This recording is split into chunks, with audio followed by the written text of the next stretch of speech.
Next है आपका, आगे पढ़ना है आपको कंजर्वेशन ऑफ चार्ज, आवेश संरक्षण। आवेश संरक्षण यानी आवेशों का संरक्षण हमको पढ़ना है।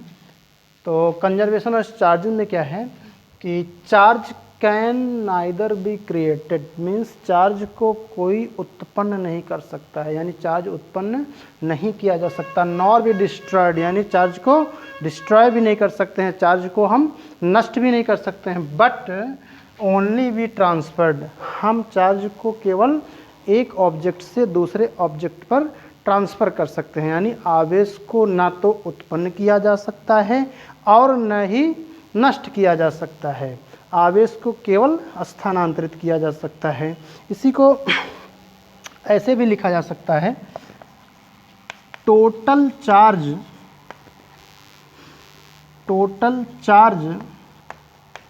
Of an isolated system, isolated system का मतलब विलगित निकाय, एकदम अकेला, जो किसी के कांटेक्ट में ना हो, एकदम तन्हाई में रहने वाले सिस्टम या निकाय को हम बोलते हैं आइसोलेटेड सिस्टम। तो total charge of an isolated system यानी जो निकाय होता है, विलगित निकाय होता है, उसका जो कुल आवेश होता है हमेशा क्या होता है, कांस्टेंट होता है, इज कांस्टेंट, यानी वो नियत रहेगा। कोई विलगित निकाय है, अगर उसका टोटल चार्ज देखा जाए तो वो सदैव कांस्टेंट रहेगा। जैसे मान लीजिए हमने कोई एक सिस्टम ले लिया, कोई एक ऑब्जेक्ट है, उस पर 3 पार्टिकल थे, 3 चार्जेस थे, Q1, Q2 और Q3। तो अगर इनके जो चार्जेस हैं इसमें कुछ परिवर्तन करने के बाद, इसमें रब करने के बाद या कुछ भी करने के बाद, इसमें आपस में कुछ डिस्टर्बेंस होने के बाद इनके चार्जेस जो हो गए स्मॉल q1, स्मॉल q2 और स्मॉल q3, तो जो पहले का इसका चार्ज रहा होगा टोटल चार्ज, नेट चार्ज, क्योंकि चार्ज जो होता है आपका स्केलर क्वांटिटी होती है, तो स्केलर क्वांटिटी है तो इसको जोड़ना आसान है। तो टोटल चार्ज जो होगा, इनिशियल टोटल चार्ज जो होगा कैपिटल में Q1 plus Q2 plus Q3, ये टोटल चार्ज था। फिर इसमें थोड़ा डिस्टर्बेंस होने के बाद इनके जो चार्जेस हैं आपस में कुछ ट्रांसफ़र हो गए पार्टिकल के, लेकिन सिस्टम में कोई चेंजिंग नहीं हुई, क्योंकि ये किसी के कांटेक्ट में अभी कुछ भी नहीं है, क्योंकि ये आइसोलेटेड सिस्टम है। तो इसके जो पार्टिकल थे, 3 पार्टिकल थे ये, उनके charges small Q1, Q2, Q3 हो गए। तो अब ये इक्वल होगा small Q1 plus Q2 plus Q3, यानी जो पहले चार्ज था अब भी वही चार्ज रहेगा, चार्ज को कोई डिस्ट्रॉय नहीं कर सकता, यानी इसके चार्ज को कोई नष्ट नहीं कर सकता और इसके चार्ज में कोई वृद्धि भी नहीं हो सकती है। यानी आप इक्वल लिख सकते हैं नेट चार्ज या total charge of an isolated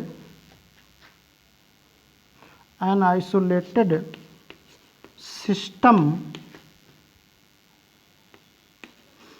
is equals to constant, यानी Q1 plus Q2 plus Q3 plus और भी चार्जेस होंगे, हम मान लेते हैं n चार्जेस थे, तो Qn इक्वल हम लिखेंगे कांस्टेंट। तो ये इक्वेशन बनेगी आपकी कंजर्वेशन ऑफ चार्जेस से, यानी आवेश के संरक्षण से। ठीक है, इसको हम law of conservation of charge भी बोलते हैं। इस पर क्वेश्चन भी बनते हैं आपके। चलिए एक एग्जांपल ले लेते हैं। जैसे मान लीजिए अभी हम इसको मिटा दे रहे हैं, तो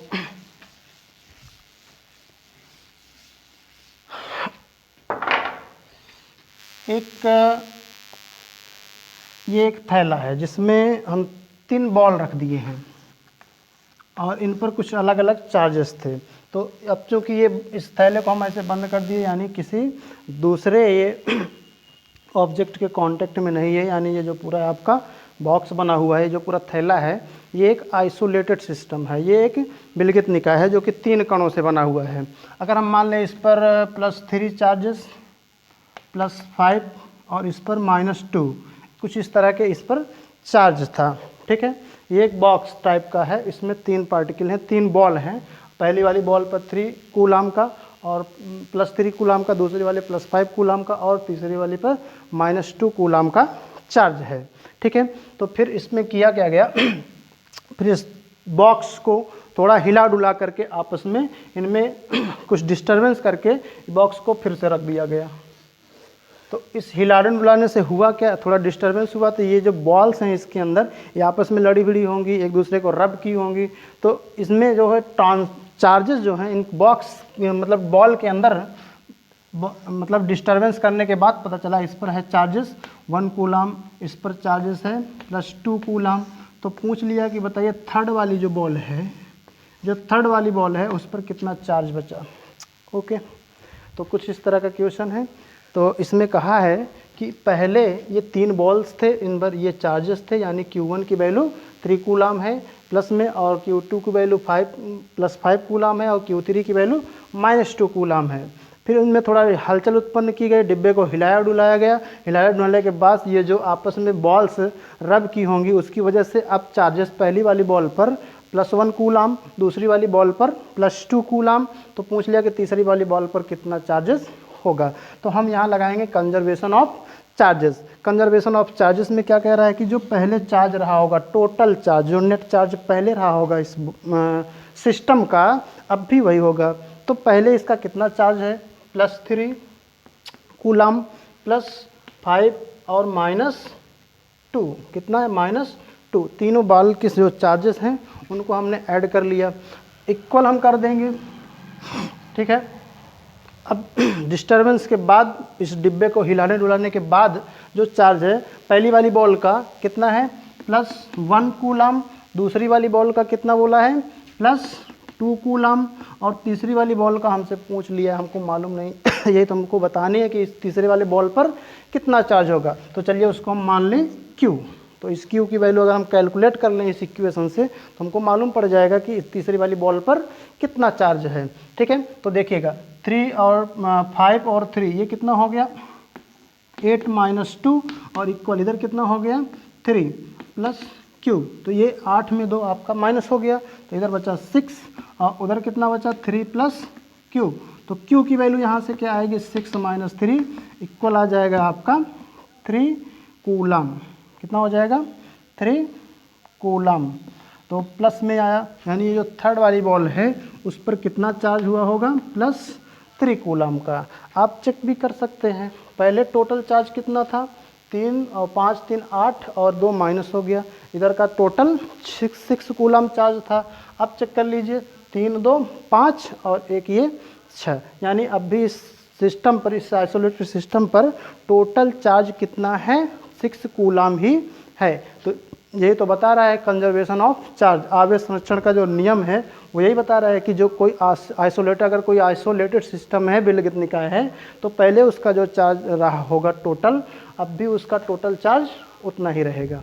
ठीक है, तो नेक्स्ट है आपका क्वांटाइजेशन ऑफ चार्जेस, यानी अब हमको इसकी नेक्स्ट प्रॉपर्टी को पढ़ना है, क्वांटाइजेशन ऑफ चार्ज, आवेशों का क्वांटीकरण क्या होता है। ठीक है, तो चलिए हेडिंग बना लीजिएगा।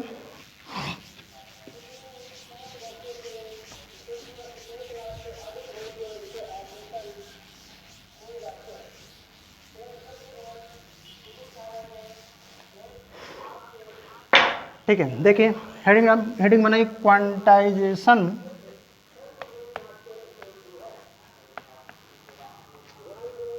ऑफ चार्ज, यानी आवेश का क्वांटीकरण, आवेश का क्वांटीकरण।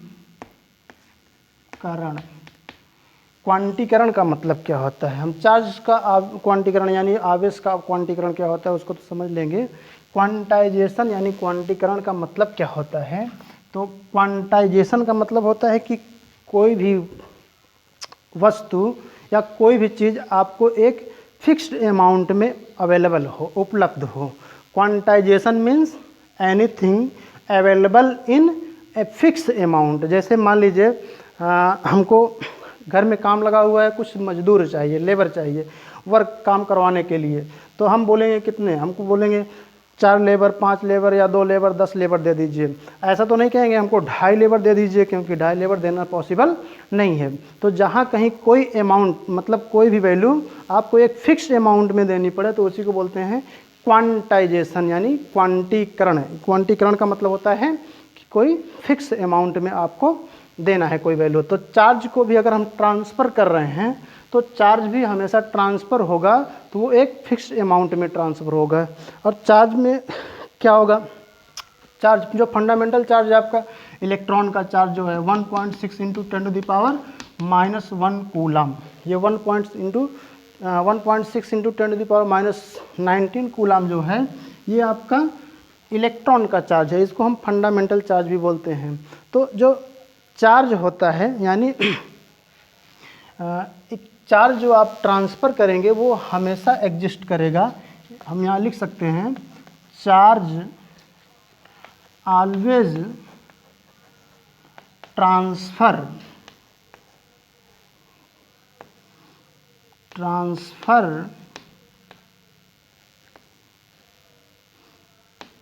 in the form of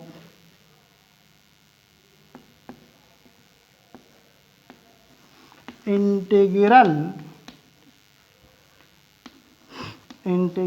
multiple of fundamental charge, integral multiple of fundamental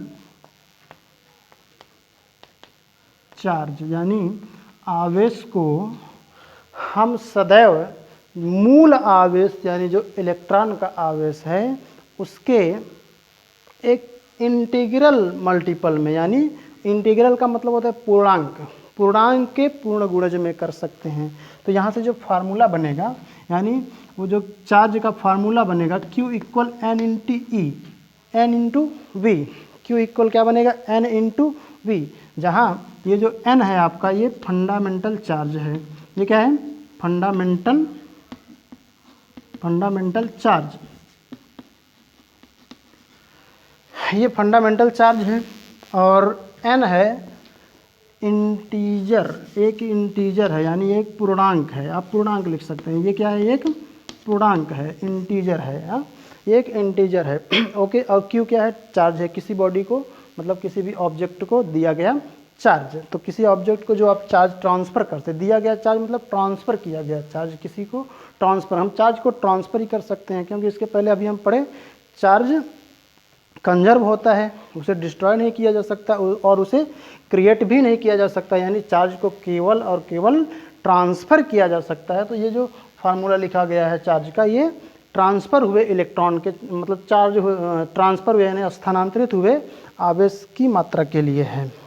ठीक है, यानी अगर हमको किसी ऑब्जेक्ट को चार्ज देना है तो हम उसको ई चार्ज दे सकते हैं, या फिर माइनस ई चार्ज दे सकते हैं, ई चार्ज दे सकते हैं, या फिर माइनस ई चार्ज दे सकते हैं, या तो उसको हम 2 ई चार्ज दे सकते हैं, या -2 ई चार्ज दे सकते हैं।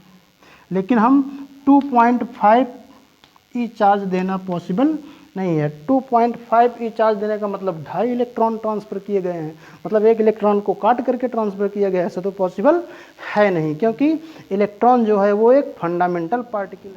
इसका जो फार्मूला है Q equal N into E, quantization of charge का, उस पर क्वेश्चन भी बनता है आपका। चलिए एक छोटा सा एग्जांपल लेकर के इसको हम देखते हैं। क्वेश्चन ये है कि क्या किसी बॉडी को, किसी ऑब्जेक्ट को या किसी सिस्टम को 3.2 इंटू 10⁻⁻18 कूलम चार्ज ट्रांसफ़र किया जा सकता है।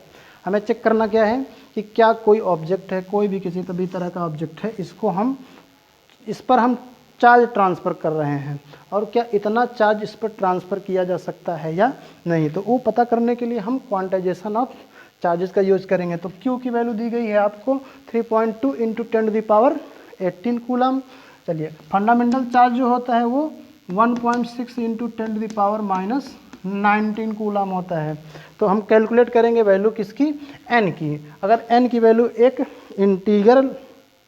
इंटीजर प्राप्त होता है, यानी पूर्णांक प्राप्त होता है, तो इसका मतलब हुआ कि इतना इतना चार्ज को हम ट्रांसफ़र कर सकते हैं। अगर वो इंटीजर प्राप्त नहीं हुआ इसका मतलब इतना चार्ज हम ट्रांसफ़र नहीं कर सकते हैं। तो चलिए फार्मूला हमने अप्लाई कर दिया, अब इस वैल्यू रख देते हैं। तो Q की वैल्यू कितनी है 3.2 इंटू 10⁻⁻18 इक्वल E की वैल्यू है 1.6 इंटू 10⁻⁻19 कूलम। सॉरी n की वैल्यू हमको नहीं पता, E की वैल्यू, ठीक है।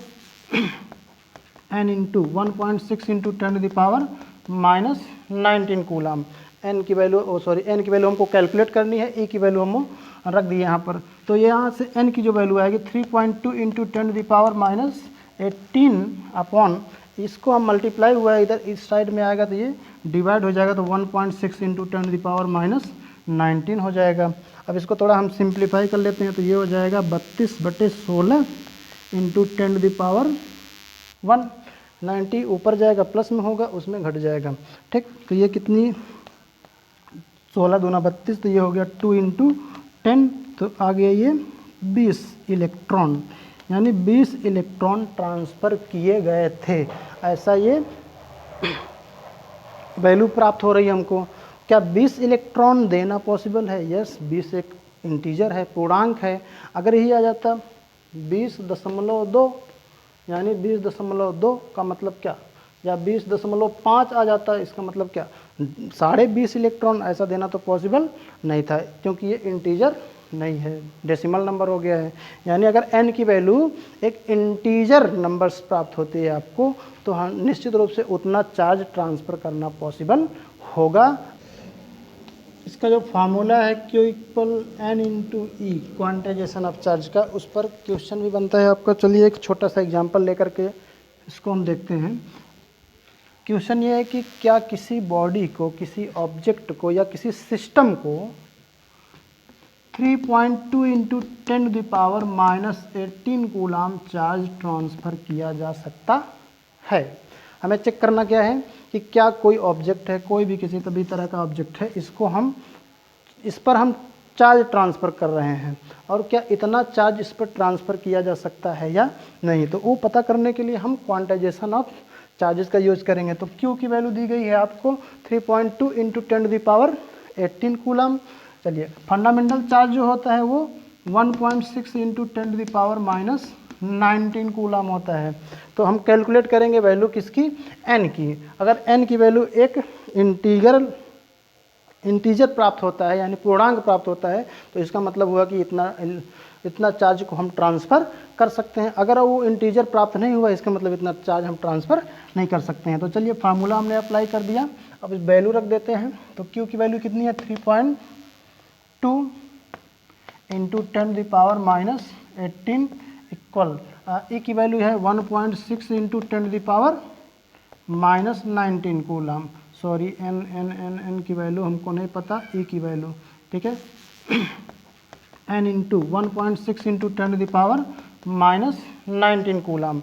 n की वैल्यू हमको कैलकुलेट करनी है, E की वैल्यू हम रख दिए यहाँ पर। तो यहाँ से n की जो वैल्यू आएगी 3.2 इंटू 10⁻⁻18 अपॉन, इसको हम मल्टीप्लाई हुआ है इधर इस साइड में आएगा, तो ये डिवाइड हो जाएगा, तो 1.6 इंटू 10⁻⁻19 हो जाएगा।